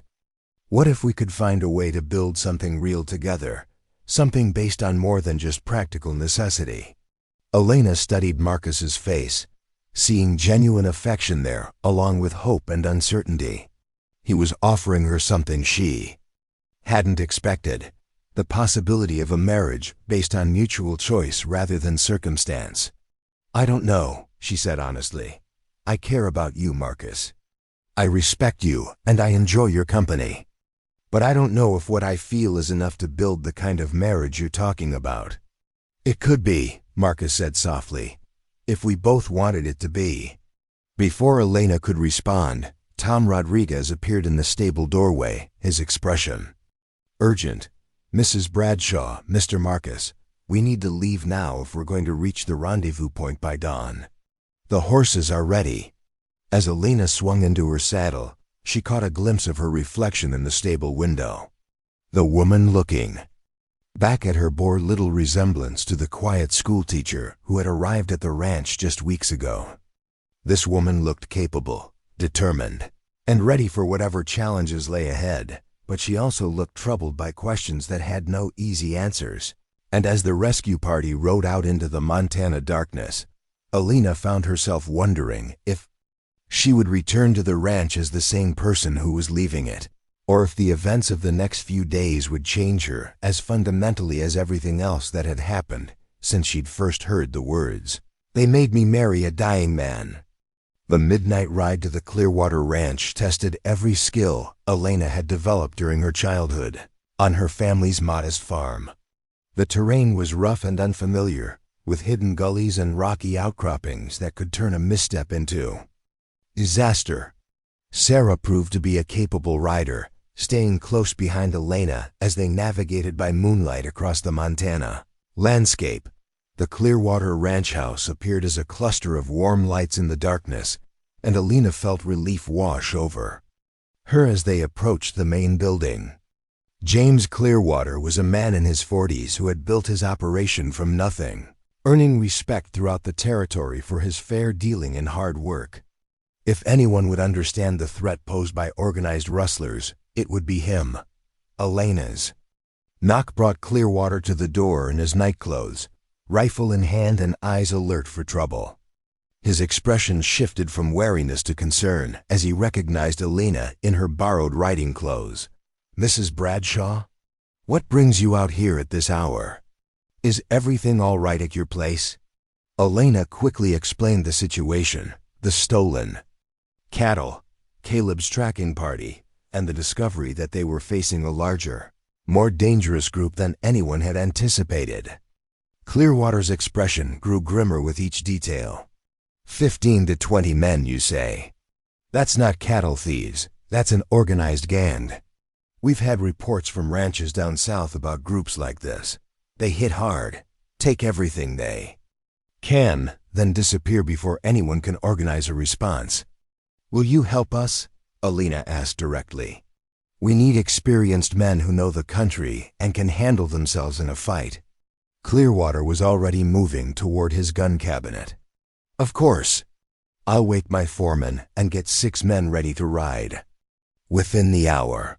We've all got too much to lose to let something like this get established in our territory. The next stop was the Double T Spread, owned by the widow Catherine Morrison and her 2 adult sons. The Morrison Ranch was smaller than either the Bradshaw or Clearwater operations, but the family had a reputation for toughness that came from surviving in harsh country without the resources of their larger neighbors. Catherine Morrison met them at the door with the same wariness James Clearwater had shown, but her response was even more immediate and decisive. Her husband had been killed by rustlers 5 years earlier, and she had no patience for criminal activity that threatened the security of honest ranchers. My boys will ride with you, she said without hesitation, and I'll send word to the other small spreads in the area. By dawn, you'll have 20 men ready to back up your husband's operation. As Elena and Sarah rode back toward the Bradshaw Ranch, Elena marveled at the swift response her appeals had generated. In the space of a few hours, she'd organized a substantial force of experienced men who understood both the immediate threat and the larger implications of allowing organized criminals to operate in their territory. But more than the practical success of her mission, Elena found herself reflecting on how naturally she'd stepped into the role of organizing community response to a crisis. The shy schoolteacher who had arrived at the ranch weeks ago would never have ridden out alone at midnight to rally neighboring ranchers to a dangerous cause. You've changed, Sarah observed as they approached the familiar outlines of the Bradshaw ranch buildings. I can see it in the way you carry yourself, the way you speak to people. This life has awakened something in you. Elena considered her friend's words as they turned their horses toward the stable. I think you're right. I feel more substantial here. Like my actions matter in ways they never did when I was teaching school. Is that why you're so reluctant to leave? It's not just about Marcus or your family's financial security. It's about who you've become in this place. The observation was more perceptive than Elena was comfortable acknowledging. She had fallen in love, but not necessarily with Marcus. She'd fallen in love with the version of herself that had emerged in response to the challenges and responsibilities of ranch life. Dawn was breaking as Elena and Sarah reached the ranch house, where they found controlled chaos as men prepared for what everyone understood might become a serious battle. Tom Rodriguez had returned from town with Sheriff Morrison and 3 deputies. While additional ranch hands had been called in from the outer pastures, Marcus appeared as Elena was unsaddling her horse, his face showing relief at her safe return, along with obvious concern about what lay ahead. His color remained good, and his movements seemed strong, but Elena could see the strain of preparing for potentially dangerous action after months of illness. How many men did you raise? He asked, helping her with her horse's tack. At least 20 from the neighboring ranches, maybe more if Mrs. Morrison's messages reached the smaller spreads in time. James Clearwater and the Morrison boys will be here within the hour. Marcus nodded approvingly. That should give us enough of an advantage to handle whatever we find at Copper Creek. Caleb will be relieved to see reinforcements arriving. Elena studied Marcus's face in the growing light, noting the determination there along with something that might have been anticipation. You're looking forward to this, aren't you? Not the danger, but the chance to prove yourself as a partner in protecting the ranch. I've been useless for so long, Marcus admitted, watching from the sidelines while Caleb carried all the responsibility, while father made all the decisions. This is my chance to show that my recovery means something, that I can contribute to keeping this place safe. Before Elena could respond, the sound of approaching horses announced the arrival of the first group of reinforcements. James Clearwater rode at the head of 6 men, all armed and equipped for extended action in rough country. Behind them came The Morrison brothers with 4 additional riders, their faces grin with the determination of men who had lost family to criminal violence. Sheriff Morrison, a grizzled veteran of territorial law enforcement, took charge of organizing the combined force.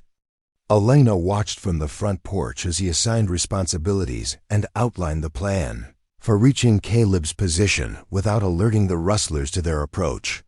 "We'll split into 3 groups," Morrison explained to the assembled men. "The first group will approach the rustlers' camp from the east, where the terrain provides the best cover. The second group will circle around to cut off any escape route to the north. The third group will remain in reserve, ready to respond wherever additional force is needed." Elena found herself studying the faces of the men who were preparing to risk their lives to recover stolen cattle and eliminate a threat to the entire community. These weren't professional soldiers or lawmen. They were ranchers, farmers, and working men who understood that their individual survival depended on their willingness to stand together against common threats. As the rescue force prepared to depart, Elena experienced a moment of profound realization about the world she had entered through her marriage to Marcus. This wasn't just about cattle or money or even family loyalty. It was about a way of life that required constant vigilance and mutual support to survive in an environment that could be both beautiful and ruthless. "I should be going with them," she said to Sarah as they watched the final preparations. "Elena, you've done your part. You organized the help that could make the difference between success and disaster. Sometimes the most important contribution isn't the most visible one." But even as Elena acknowledged the wisdom of Sarah's words, she found herself wishing she could be riding alongside Marcus and the other men as they set out to rescue Caleb and recover the stolen cattle. The practical part of her mind understood that her presence would add little to their capabilities and might even create additional complications, but her heart rebelled against being left behind while others faced the dangers. Marcus found her as the rescue party was mounting up, his expression showing the same mixture of determination and uncertainty she'd seen throughout his recovery. "Elena, there's something I need to say before I leave, in case... Don't," Elena interrupted firmly. "Don't say anything that sounds like a goodbye. You're coming back and we'll have time to talk about whatever needs to be discussed. But if something happens to me, I want you to know that these weeks with you have been the happiest of my life. Not because of the marriage arrangement, but because of who you are, the strength and grace you've brought to our family." Elena felt tears threatening as she heard the sincerity in Marcus's voice. "Marcus, I care about you more than I expected to when I agreed to this arrangement.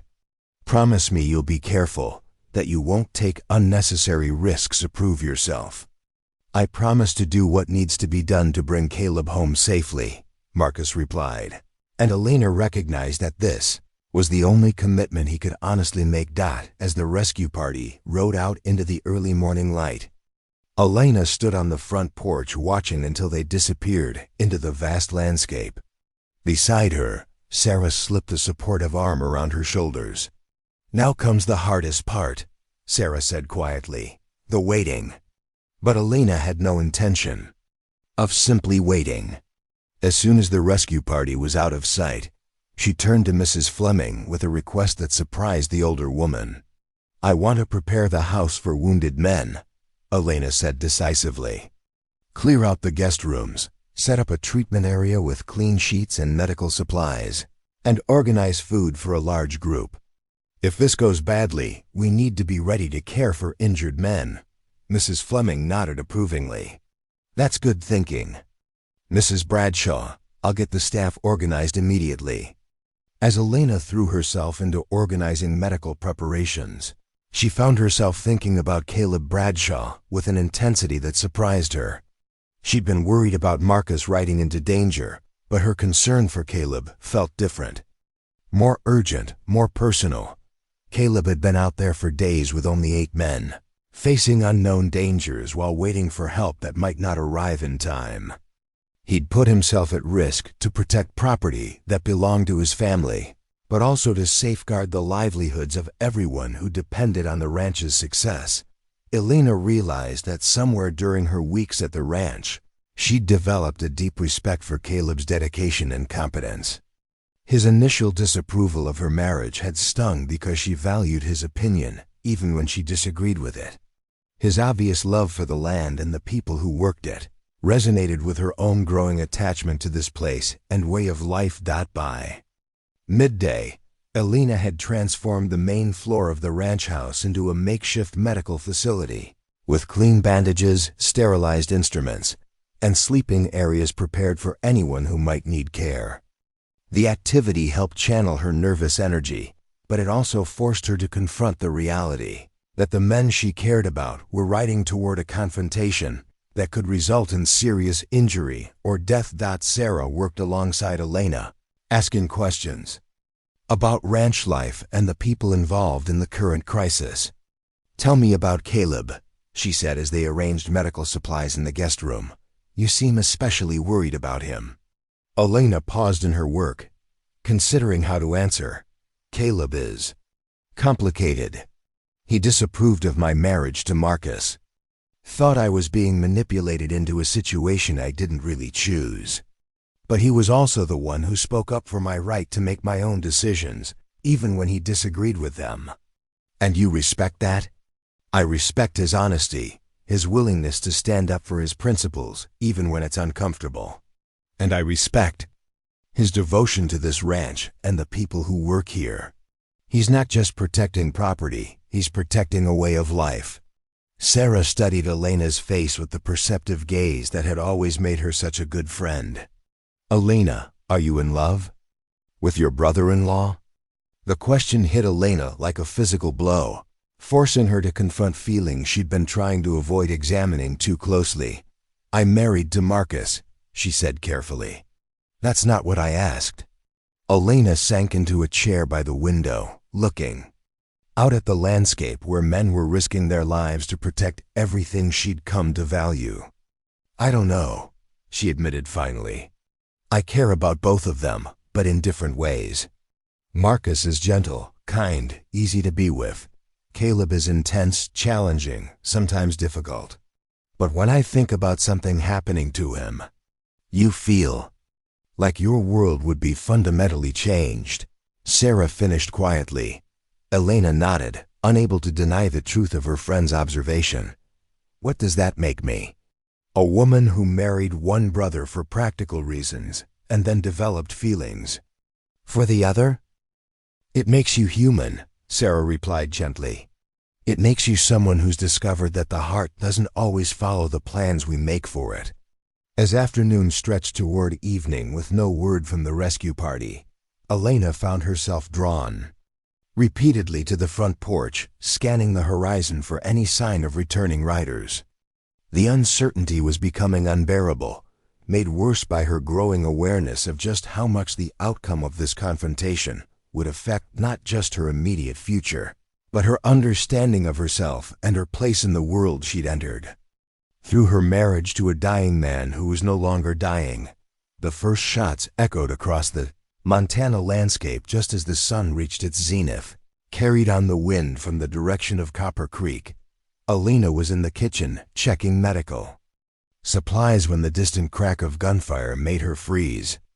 Her heart hammering against her ribs, Mrs. Fleming appeared in the doorway, her face pale with concern. "That came from the north," the housekeeper said quietly. "From where the men were heading." Elena moved to the window, straining to hear more. Sounds that might indicate the scope of the conflict, but the wind carried only silence now. The single volley of shots could mean anything: a brief skirmish, a warning, or the beginning of a prolonged battle that would determine the fate of everyone she'd come to care about. Sarah joined Elena at the window, both women staring toward the distant mountains were somewhere among the rocky terrain. The men they'd sent to rescue Caleb were facing unknown dangers. The not knowing was worse than any definitive bad news could have been. "How long does something like this usually take?" Sarah asked, her voice tight with tension. "I don't know," Elena admitted. I've never lived through anything like this before. The afternoon crawled by with agonizing slowness. Elena found herself unable to concentrate on any task for more than a few minutes before drifting back to the windows that faced north. She'd reorganized the medical supplies 3 times and checked the prepared beds twice, all while listening for sounds that never came. At 3 o'clock, a lone rider appeared on the horizon, moving fast toward the ranch. Elena's breath caught as she recognized one of Sheriff Morrison's deputies, but she couldn't tell from his posture whether he carried good news or bad. She and Sarah rushed to the front porch, where Silas had already emerged from his study. Deputy Jackson dismounted before his horse had fully stopped, his face grim with exhaustion and something that might have been relief. "Mr. Bradshaw, we found your son and the stolen cattle. Caleb? Is he alive?" Elena heard herself asking before Silas could speak. "Alive, yes, ma'am, but wounded. They're bringing him back now, along with 2 other injured men. The rustlers put up a fight, but we had them outnumbered once all the reinforcements arrived." Elena felt her knees weaken with relief, but Jackson's next words sent a new wave of concern through her. "Mr. Caleb took a bullet in the shoulder and another that grazed his leg. He's conscious and talking, but he's lost some blood. Dr. Harrison is riding out to meet the group, but you should be prepared for serious injuries. What about Marcus?" Elena asked, needing to know the fate of both brothers. "Mr. Marcus is fine. Mammon handled himself well in the fight, from what I saw. He stayed close to Mr. Caleb after he went down, helped keep him stable until we could secure the area." As Deputy Jackson rode back toward town to inform Dr. Harrison of the casualties, Elena threw herself into final preparations for treating wounded men. The relief she felt at knowing both brothers were alive was tempered by worry about the extent of Caleb's injuries and what his recovery might require. An hour later, the rescue party appeared as a dust cloud on the horizon, moving slowly toward the ranch. Elena could make out a wagon in the center of the group, probably carrying the wounded men, with riders surrounding it in protective formation. As they drew closer, she could see Marcus riding alongside the wagon, his attention focused on its occupants. Elena was waiting on the front porch when the wagon rolled into the ranch yard, and what she saw made her gasp, despite her attempts to prepare herself. Caleb lay in the wagon bed, his shirt soaked with blood and his face pale with pain and blood loss. But his eyes were open and alert, tracking the movement around him with the awareness of someone who remained fully conscious despite his injuries. "Get him inside immediately," Elena called out, her voice carrying an authority that surprised even her. "Mrs. Fleming, bring clean water and fresh bandages to the main guest room. Sarah, help me clear a path through the house." As the men carefully lifted Caleb from the wagon, Elena caught a glimpse of his injuries. The shoulder wound was serious but appeared to have missed major arteries, while the leg wound seemed more superficial. Both were bleeding steadily, but neither appeared immediately life-threatening if treated properly. "Elena," Caleb said weakly as they carried him past her, his voice rough with pain but holding a note of surprise. "You're here. I thought you might have left." "Where would I go?" Elena replied, walking alongside the improvised stretcher. "This is my home now." Something in Caleb's expression shifted at her words, a softening that might have been relief or gratitude or something more complex. But before Elena could analyze his reaction, Dr. Harrison arrived and took charge of the medical situation with the brisk competence that had made him the most trusted physician in 3 counties. "Everyone except Mrs. Bradshaw out of this room," Dr. Harrison ordered as he began examining Caleb's wounds. "I'll need an assistant, and she's had more experience with serious injuries than anyone else here." Elena found herself thrust into the role of surgical assistant, helping Dr. Harrison clean and dress wounds that were more serious than Deputy Jackson's initial report had suggested. The shoulder injury had been caused by a large caliber bullet that had torn through muscle and sinew, while the leg wound, though shallower, had bled extensively. "He's going to be fine," Dr. Harrison assured Alina as he worked. "The shoulder will take time to heal properly, and he'll need to keep weight off that leg for at least a week, but there's no permanent damage." As Dr. Harrison sutured the wounds, Alina found herself studying Caleb's face, noting the lines of pain around his eyes and the way he gripped the edge of the bed to keep from crying out during the most painful parts of the treatment. This was a man accustomed to physical hardship, but being shot was beyond the normal range of ranch work injuries. "The cattle?" Caleb asked through gritted teeth as Dr. Harrison worked on his shoulder. "Recovered," Alina told him. "All of them, according to Deputy Jackson. And the rustlers?" "3 dead, the rest captured or scattered," Dr. Harrison answered without looking up from his work. "Sheriff Morrison says it was the most organized criminal operation he's seen in this territory, but your neighbor's response broke it up completely." Alina felt a surge of pride at the knowledge that her midnight ride to rally support had contributed to the successful outcome. But more than pride, she felt profound relief that the immediate threat to the ranch and the people she'd come to care about had been eliminated. As Dr. Harrison finished his work and prepared to leave, he turned to Alina with instructions that would shape the next several days of her life. "Caleb needs constant supervision for at least the next 48 hours, the doctor explained. "Watch for signs of fever, excessive bleeding, or infection. Change the bandages twice daily and don't let him try to get up and move around too soon." "I can handle that," Alina assured him, though she wasn't entirely certain how Caleb would react to being nursed by the woman whose marriage he'd opposed. After Dr. Harrison left and the other wounded men had been settled in adjacent rooms with less serious injuries, Alina found herself alone with Caleb for the first time since his return. He was resting with his eyes closed, but she could tell from his breathing that he wasn't asleep. "You don't have to stay," he said without opening his eyes. "I'm sure Marcus would prefer to have his wife's attention." "Marcus is busy organizing security and dealing with the recovered cattle," Alina replied, settling into a chair beside the bed. "And someone needs to make sure you don't do anything foolish while you're recovering." Caleb opened his eyes and turned his head to study her face.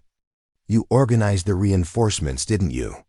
Tom told me about the neighbors who showed up to help. That wasn't Marcus's doing or father's, that was you."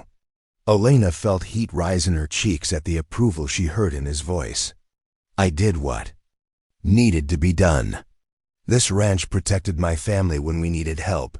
I couldn't stand by and watch while it was threatened." "You could have," Caleb said quietly. "You could have stayed safe and let other people handle the danger, but you didn't." Something in his tone made Alina look more closely at his expression. The disapproval and judgment she'd grown accustomed to seeing there had been replaced by something that looked like respect and perhaps something more. "Caleb, about my marriage to Marcus... Alina began, feeling that the crisis they'd just weathered had created an opportunity for honest conversation. "I was wrong," Caleb interrupted, his voice firm despite his weakness. "Not about the circumstances being unfair to you, but about your character. I thought you were a victim being manipulated by my father's schemes. I didn't understand that you were strong enough to make your own choices and live with the consequences." Alina felt something shift between them, a recognition that the events of the past few days had changed how they saw each other. "I'm not the same person who arrived here weeks ago," she admitted. "This place, this life, it's awakened something in me that I didn't know existed." "What kind of something?" Caleb asked, his dark eyes intense despite his obvious fatigue. Alina struggled to put her feelings into words. "Purpose, I suppose. A sense that what I do matters, that my choices affect other people in meaningful ways. When I was teaching school, I was helping individual children. But here I feel like I'm part of something larger." Caleb nodded. Slowly, "That's how this land affects people who are meant to be here. It demands everything you have to give, but it gives something back that you can't find anywhere else. Their conversation was interrupted by Marcus appearing in the doorway, his face showing relief at finding Caleb awake and talking. "How are you feeling, brother?" "Like I've been shot," Caleb replied with a weak smile. "But alive, thanks to you staying with me during the fight." Elena watched the exchange between the brothers, seeing the genuine affection and concern that existed beneath their different approaches to life. Marcus moved to the other side of the bed, his presence creating a triangle of relationships that Elena was still trying to understand. "Elena has been taking excellent care of me," Caleb told Marcus. "You're fortunate to have married such a capable woman." Something in Caleb's tone made Elena glance sharply at his face, but his expression was carefully neutral. Marcus, however, seemed to hear something that made him study his brother more closely. "Yes, I am fortunate," Marcus agreed slowly. "Elena has proven herself to be far more than any of us expected when this arrangement was first proposed." Elena felt the weight of unspoken communication between the brothers, as if they were having the conversation she could only partially understand. The dynamic between them had shifted somehow, influenced by the shared danger they'd faced and perhaps by their individual relationships with her. As evening approached and Caleb's condition remained stable, Elena finally allowed herself to step outside for fresh air. The ranch yard showed signs of the day's dramatic events, horses still being cared for after the hard ride, men cleaning equipment, and an overall sense of relief that the immediate crisis had passed.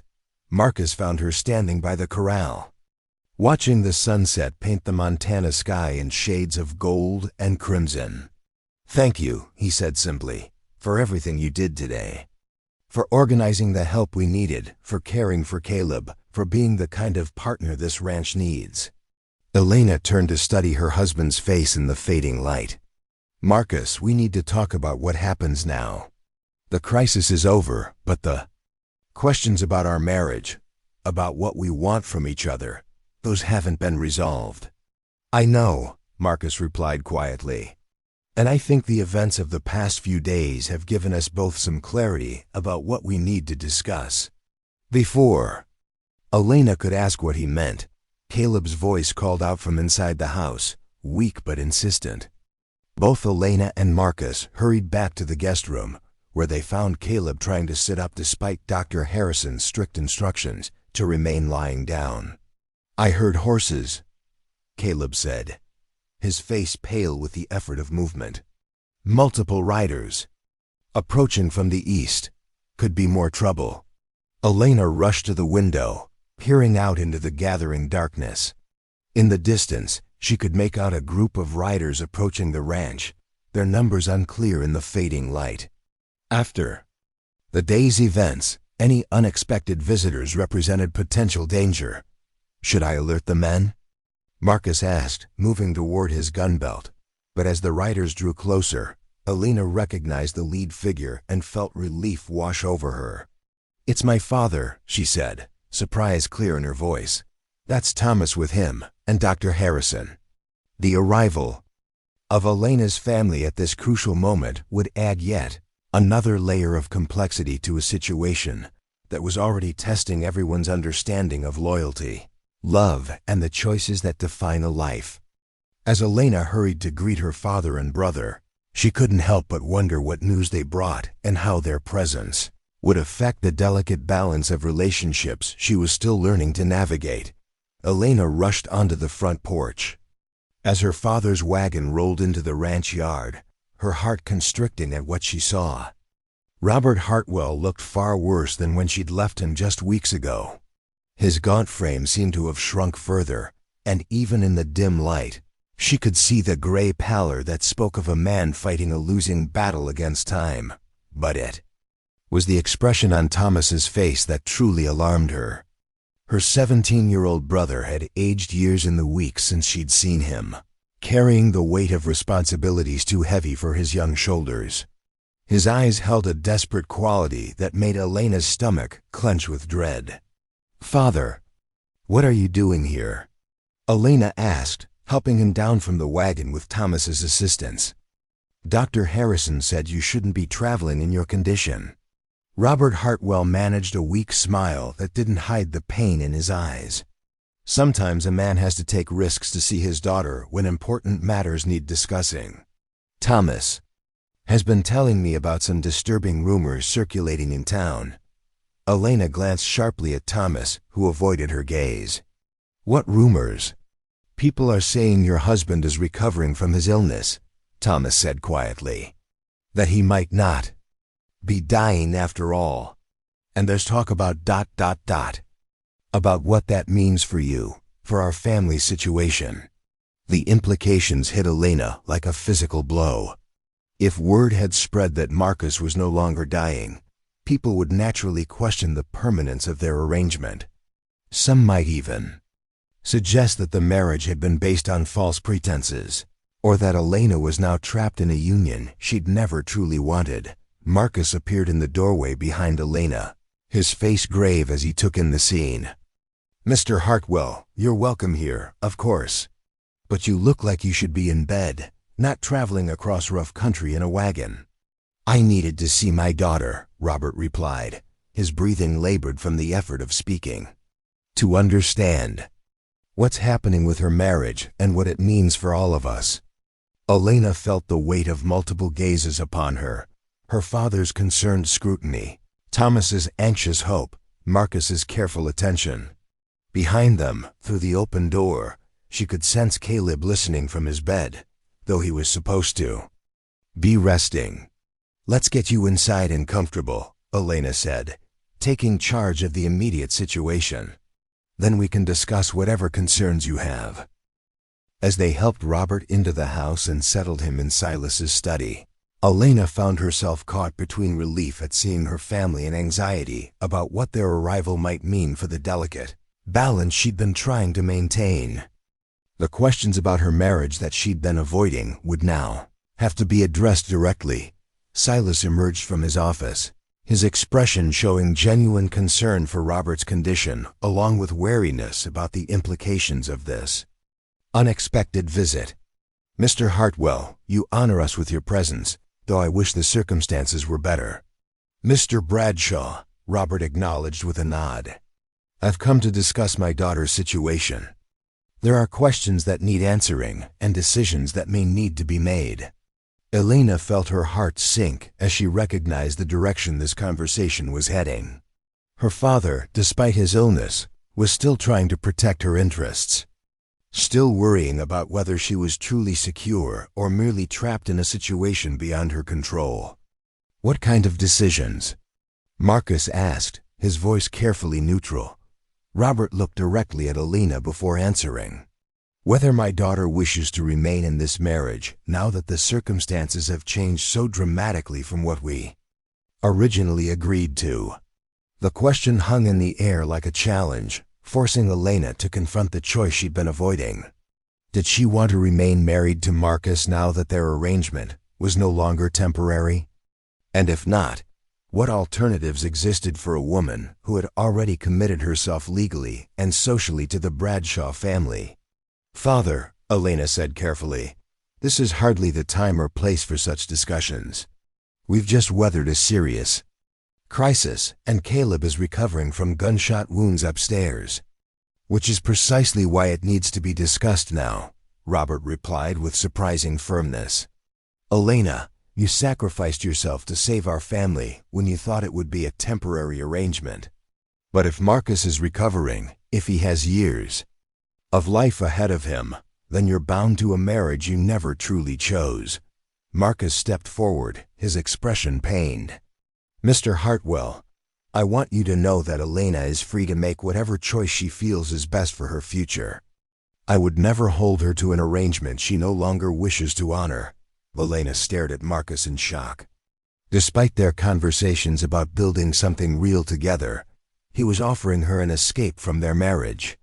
The generosity of the gesture was overwhelming, but it also forced her to examine what she actually wanted rather than what duty or circumstance demanded. And if she chooses to leave? Thomas asked, his young voice cracking with tension. What happens to our family? Then, do we lose everything Father sacrificed Elena to save? Silas cleared his throat diplomatically. The financial arrangements we made will be honored regardless of Elena's personal decisions. Your family's security was guaranteed as part of the original agreement. Elena felt a surge of gratitude toward Silas for removing financial pressure from her choice, but she also realized that his generosity came with its own complications. If she left Marcus now, she would be walking away from the Bradshaw Ranch with a substantial inheritance that she'd done nothing to earn beyond agreeing to marry a dying man who was no longer dying. "I need time to think," Elena said finally. "This isn't a decision that should be made quickly or under pressure." But even as she spoke, Elena knew that time wouldn't change the fundamental nature of her dilemma. She discovered aspects of herself at the ranch that she'd never known existed. She'd found purpose, responsibility, and a sense of belonging that teaching school had never provided. Leaving would mean abandoning not just Marcus, but the version of herself that had emerged in response to the challenges of ranch life. Robert nodded wearily. "Of course, daughter, but don't take too long. My time is limited, and I want to see you settled before." He didn't finish the sentence, but everyone in the room understood what he meant. Robert Hartwell was dying, and he wanted to ensure his daughter's future was secure before he left her to face the world alone. That evening, as Elena helped her father settle into one of the guest rooms, he surprised her with a question that cut straight to the heart of her confusion. "Do you love him, Elena?" "Not Marcus. I can see that your feelings for him are affectionate, but not passionate. I'm asking about the other one, the brother who was wounded today." Elena's hand stilled on the blanket she was arranging. "Father, what are you suggesting?" "I'm suggesting that in the weeks I've been watching and listening, I've learned that love doesn't always follow the plans we make for it. And I'm suggesting that a dying man notices things that healthy people might miss." Elena sank into the chair beside her father's bed, overwhelmed by his perceptiveness. "It doesn't matter what I feel for Caleb. I'm married to Marcus, and Caleb has never shown any interest in me beyond disapproval of the circumstances." "Hasn't he?" Robert asked gently. "Because from what I observed downstairs, the way that man looked at you suggested feelings that go considerably beyond mere disapproval."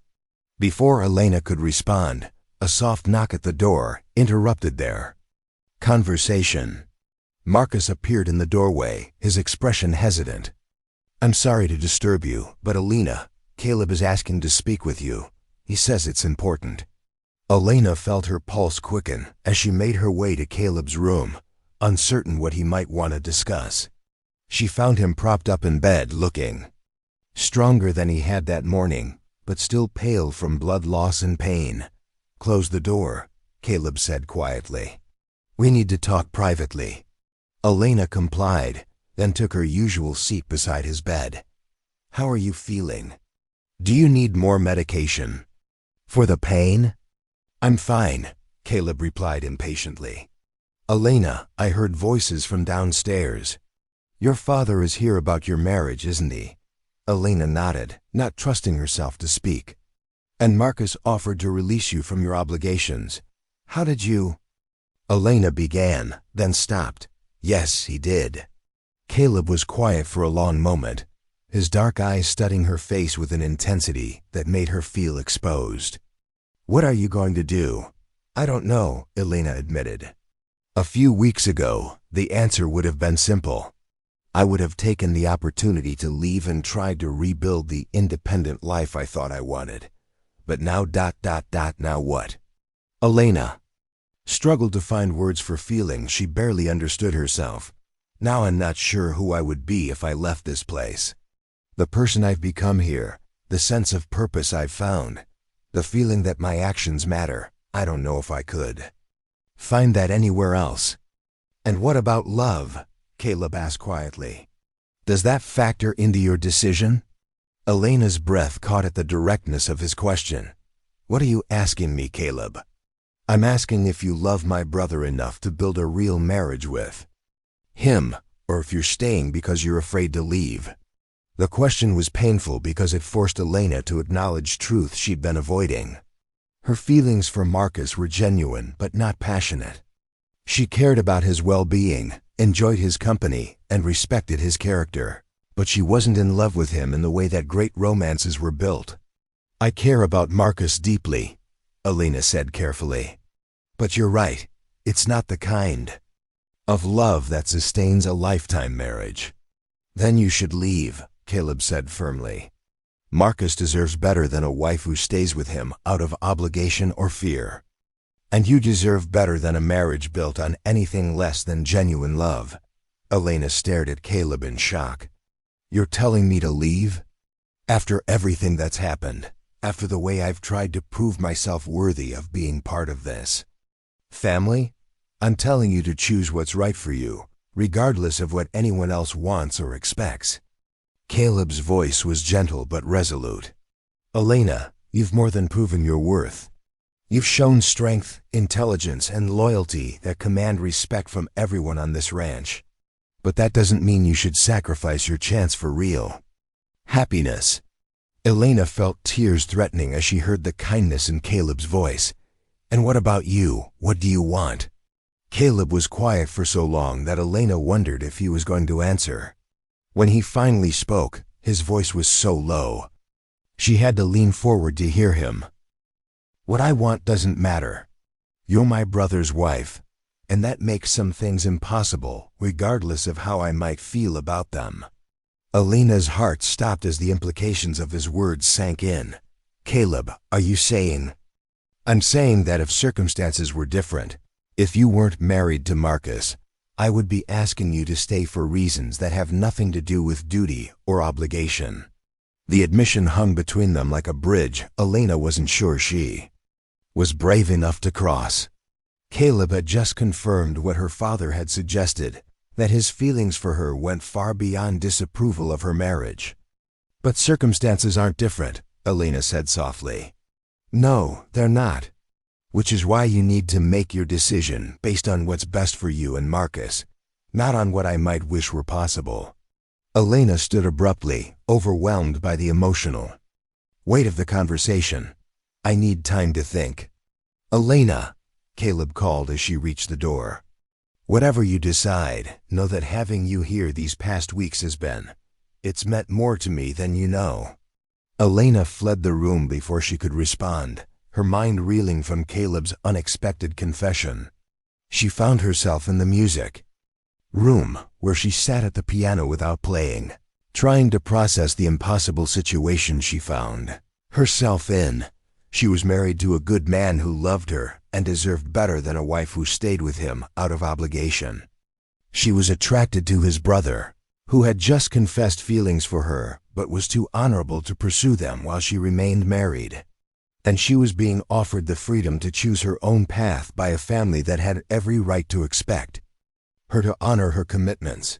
The sound of footsteps in the hallway announced Sarah's approach. Elena's friend entered the music room with the careful expression of someone who knew she was walking into an emotional minefield. "I've been talking to your father," Sarah said quietly. "He told me about the conversation downstairs." "Elena, what are you going to do?" Elena looked up at her friend with eyes bright with unshed tears. "I honestly don't know. Every choice I can make will hurt someone I care about." "Then maybe you should make the choice that hurts you the least," Sarah suggested gently. "Sometimes that's the only way to find a path through an impossible situation." As Elena sat in the gathering darkness, surrounded by the silence of a house full of people she'd come to love, she realized that her decision would define not just her future, but the kind of person she chose to be when faced with the most difficult choice of her life. Elena spent the night walking the ranch grounds, wrestling with a decision that would determine the course of 3 lives. The Montana sky stretched endlessly above her, stars bearing witness to her turmoil as she wandered past familiar corrals and outbuildings that had become symbols of the life she'd never planned, but had grown to cherish. By dawn, she'd reached a conclusion that surprised even her. Elena found Marcus in the stable at sunrise, tending to his horse with the careful attention of a man who found solace in routine tasks. His movements were strong and sure, visible proof of his complete recovery from the illness that had nearly claimed his life. "Marcus, we need to talk," Elena said quietly. He turned to face her, his expression showing he'd been expecting this conversation. "You've made your decision." "I have, but first, I need you to know how much your offer yesterday meant to me. Your willingness to release me from our marriage, even though it would cost you considerably, showed me the kind of man you truly are." Marcus nodded, waiting for her to continue. "You deserve a wife who loves you completely, passionately, without reservation. You deserve someone who chose you not because of circumstances, but because she couldn't imagine building a life with anyone else. And you're not that person," Marcus said gently, understanding evident in his voice. "I care about you deeply. But no, I'm not that person. And staying married to you when we both know that would be unfair to both of us." Marcus was quiet for a moment, then surprised Elena with a rueful smile. "Can I tell you something? I've known for weeks that your heart belonged elsewhere. I hope that time and shared experience might change that, but you can't force love where it doesn't naturally grow," Elena finished. "Exactly, and Elena, for what it's worth, I think Caleb is a fortunate man, even if he doesn't realize it yet." Elena felt heat rise in her cheeks. "Marcus, I never intended ... double quote. I know you didn't. Love rarely follows the plans we make for it." Marcus stepped closer, his expression serious. "What will you do now? Will you stay on the ranch?" Elena shook her head. "I can't. It wouldn't be fair to you, to Caleb, or to any future wife you might choose. I need to build my own life, discover who I am when I'm not defined by my relationship to your family. And your father? Your family's security? Your father already assured us that it would be maintained. I'll take only what I brought with me. My clothes, my books, and my gratitude for everything this family has given me." Marcus studied her face in the growing light. "You've changed since you came here, Elena. You're stronger, more confident. Don't lose that when you leave."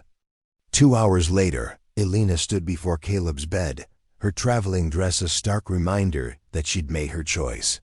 His dark eyes searched her face, reading the decision she'd reached. "You're leaving," he said quietly. "I'm leaving," Elena confirmed. "Marcus and I are having our marriage annulled. He deserves someone who can love him completely, and I deserve the chance to choose my own path." Caleb struggled to sit up despite his injuries, his expression intense.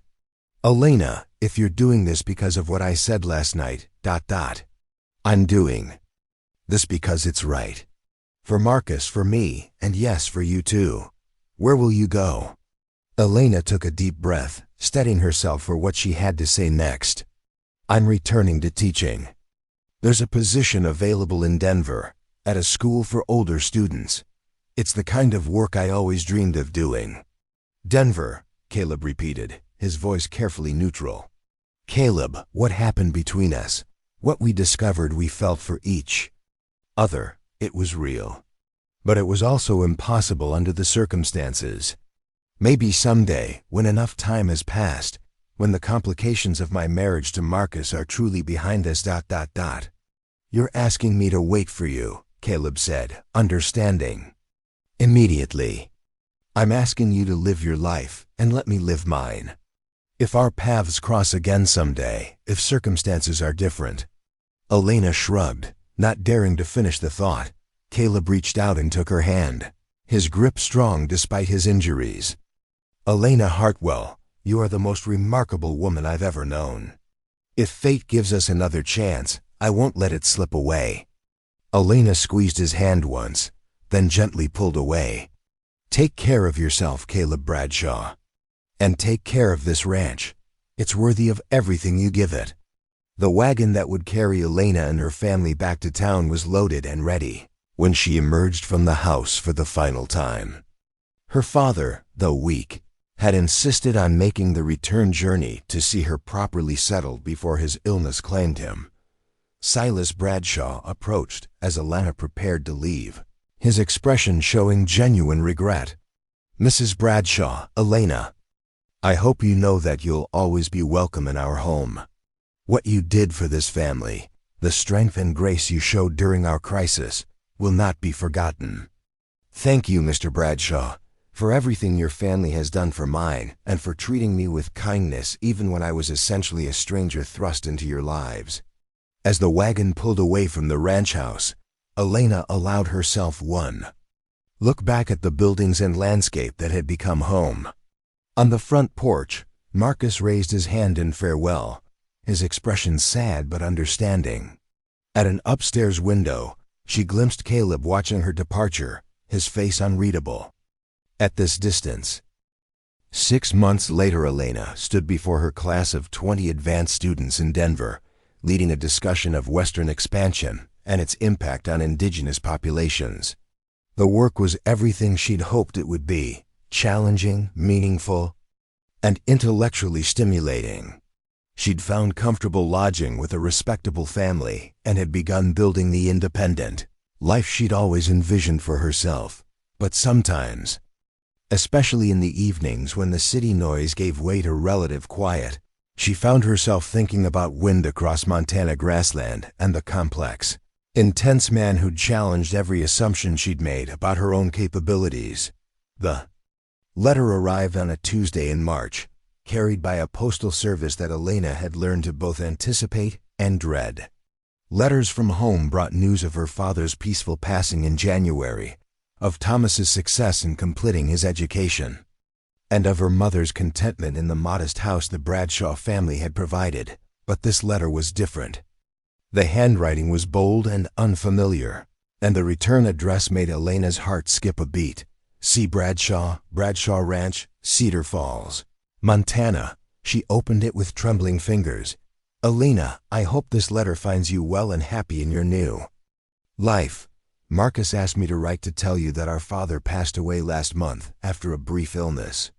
The ranch now belongs to Marcus and me jointly. Though I continue to manage the day-to-day operations, Marcus has begun courting the daughter of our neighbors to the east, a fine young woman who clearly adores him. I think you would approve of his choice. I'm writing primarily to tell you that I will be in Denver next month on business, negotiating contracts with cattle buyers. I wondered if you might be willing to meet with me, not to discuss the past, but to learn about the future you've built for yourself. If you're not interested in meeting, I understand completely. But if you are, I'll be staying at the Grand Hotel from April 15th through the 20th. Respectfully yours, Caleb. Elena read the letter 3 times before setting it aside, her mind racing with possibilities she'd thought she'd put behind her forever. 6 months had given her the distance she'd needed to understand her own feelings clearly. She'd built a satisfying life in Denver, but she'd never stopped missing the sense of purpose and belonging she'd found at the ranch. And she'd never stopped thinking about Caleb Bradshaw. 2 weeks later, Elena sat in the elegant lobby of the Grand Hotel, wearing her finest dress and trying to calm her racing pulse. When Caleb appeared at the top of the grand staircase, her breath caught in her throat. He looked older, more weathered by responsibility, but still carried himself with the quiet confidence that had first caught her attention. Elena, he said simply as he reached her, his dark eyes drinking in the sight of her. You look well. So do you, she replied, noting that he moved without any lingering effects from his injuries. How is Marcus and his courtship? Marcus is happier than I've seen him in years. He's marrying for love this time, and it shows in everything he does. They walked to a quiet corner of the lobby, where Caleb had arranged for tea to be served. For a few minutes they exchanged news about their respective lives, Elena's teaching, Caleb's management of an expanding ranch operation, mutual acquaintances in Cedar Falls. Finally, Caleb set down his teacup and looked directly at Elena. I didn't come to Denver just for cattle contracts. I know, Elena said quietly. I came because 6 months was long enough to be certain that what I felt for you wasn't just the result of extraordinary circumstances. I came because I had to know if you'd found what you were looking for when you left Montana. Elena considered her answer carefully. "I found independence, meaningful work, and the satisfaction of building something entirely my own." "But Caleb, if you're asking whether I've found completeness—" "That's exactly what I'm asking." Elena met his gaze steadily. "Then the answer is no. I've built a good life here, but it's not a complete life." Caleb leaned forward slightly. "Elena, I'm not going to ask you to give up everything you've worked for to return to Montana. But I am going to ask you this. Would you consider the possibility of building something new with me? Something that honors both your independence and the connection we discovered between us?" Elena's pulse quickened. "What are you suggesting?" "I'm suggesting that love doesn't have to mean one person sacrificing everything for the other. I'm suggesting that two strong people can find ways to build a life together that makes both of them stronger." Caleb reached into his jacket pocket and withdrew an envelope. "There's a teaching position available in Helena at the Territorial Teachers College where you studied. They're looking for someone to develop a program for training rural teachers. It would mean travel throughout Montana, working with schools in small communities, helping them improve their educational programs." Elena stared at the envelope, hardly daring to believe what he was suggesting. The position would be based in Helena, but it would require extensive travel, including regular visits to communities near Cedar Falls. Caleb's eyes held a hint of the smile that had always made Elena's heart skip. "And Helena is only 2 days' ride from the ranch." Elena took the envelope with shaking hands.